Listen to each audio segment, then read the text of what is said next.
বলে কৃষ্ণ, এই জগতে আমি রাজরা ঐশ্বর্য প্রাচার্য যার আছে সেই ঘরে যেন আর কোনোদিন জন্ম না নেই। আমাকে যদি তুমি জন্ম দাও, একটা কুড়ে ঘরে জন্ম দিও, ভিখারির ঘরে জন্ম দিও। বলে কৃষ্ণ, এই জগতে কোনো কিছুর মধ্যেই সুখ নাই। আমরা দুই বাহু প্রসার করে বলতে পারি না গো মা যে আমার মতো সুখী ব্যক্তি জগতে নাই। কেউ বলতে পারি? বলে সুখ কোথায় নাই বাবা। টাকায় আছে, গাড়ি আছে, বাড়ি আছে, সবই আছে, তবে সুখ পাওয়া যায় না। সুখের সন্ধানে আমরা সবাই ছুটছি, তবে সুখকে ধরা যায় না।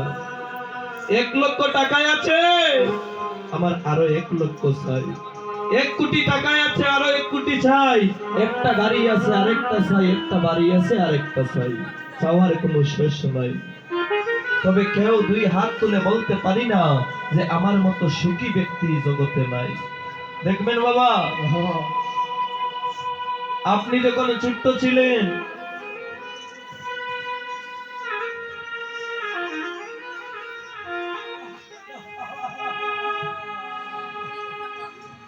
অনেকেই আছে এই জগতে ছোট্টবেলা অনাহারে অভাব অনটনে দিন গিয়েছে, রাত গিয়েছে। একবার খাইলে আরেকবার খাওয়ার মতো সেই অর্থ সামর্থ্য ছিল না। ইচ্ছে হলেও ইচ্ছা মতো খাইতে পারছে না, অভাব ছিল। এখন অনেক টাকা পয়সা হয়েছে, লক্ষ লক্ষ টাকায় আছে, গাড়ি আছে, বাড়ি আছে, সবই আছে, তবে এখনো খাওয়া যাচ্ছে না। বলে কেন? বিষমে ব্যাধি। ডাক্তার বলেছে তোমাকে রাত্রে 1টা রুটি খাইতে হবে, 2টা খাইলে চলবে না। বলে সুখটা কোথায় বাবা? যখন টাকা ছিল না তখনই আমি অসুখী, এখন আমার টাকা হয়েছে এখনই আমি অসুখী। নিজের ইচ্ছা স্বাধীন কিছুই করা যায় না। 10 তলা বিল্ডিং আছে, বলে স্বামী তাকে 10 তলায়, স্ত্রী তাকে 20 তলায়।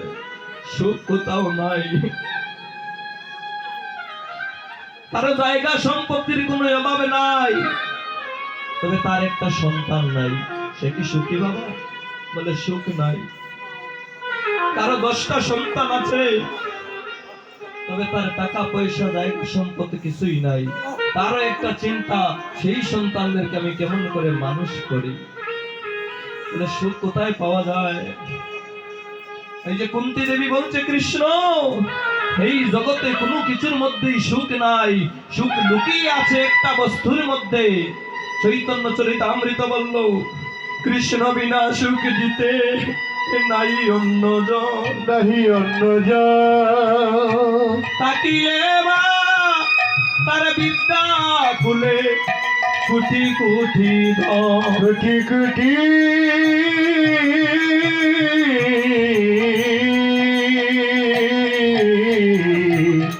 কোটি কোটি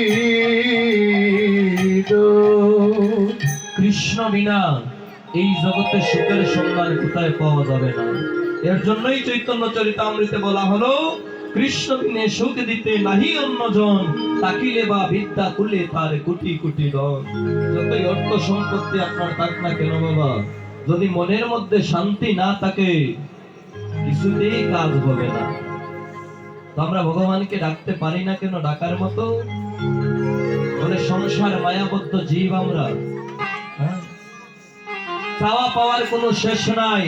প্রত্যেক দিনই ঠাকুর ঘরে যাই, প্রণাম করি, তবে প্রণামের বিনিময়ে একটা শর্ত থাকে যে ভগবান আমাকে এই দাও, সেই দাও, টাকা দাও, পয়সা দাও, সবকিছু দিয়ে দাও। তবে একটাবারও বলি না যে প্রভু আমাকে তো তুমি ভালো রেখেছো, তুমি কেমন আছো? তুমি তো কুশলে আছো।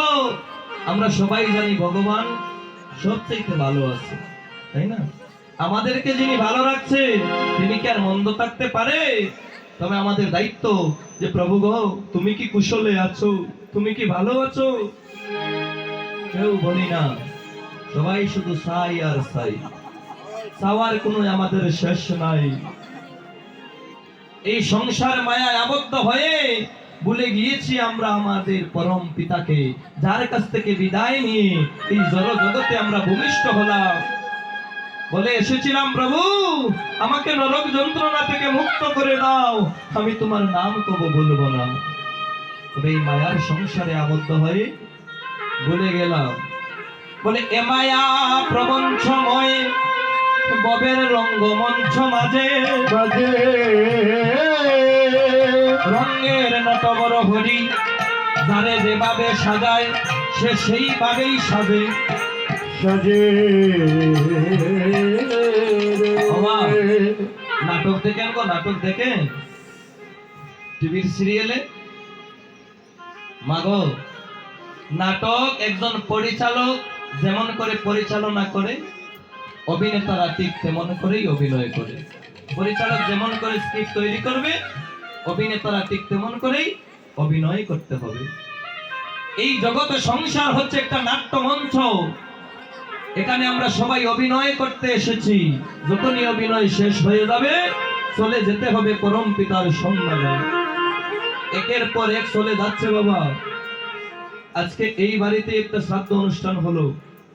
আমার শ্রদ্ধেয় দাদা, যাকে আমি অতি শ্রদ্ধা করি, উনি আমাকে ছোট ভাইয়ের মতো স্নেহ করেন, নিকুল দেবনাথ কীর্তনিয়া দাদা, উনি ভাগবত আলোচনা করেন। ওনার মায়ের শ্রাদ্ধাদি কাজ আজ হলো। সবাই প্রার্থনা করবেন উনি যেন ভগবানের দিব্য ধামে ভগবানের সাথে লীন হয়ে থাকে। একের পর এক চলে যাচ্ছে, আমাকেও যেতে হবে। সেই কথা যদি হৃদয়ে জাগ্রত না হয়, আমরা যখন একজন মানুষকে শ্মশানে নিয়ে যাই বাবা, তখন যদি আমরা চিন্তা করি আজ যাকে আমরা শ্মশানে নিয়ে গিয়েছি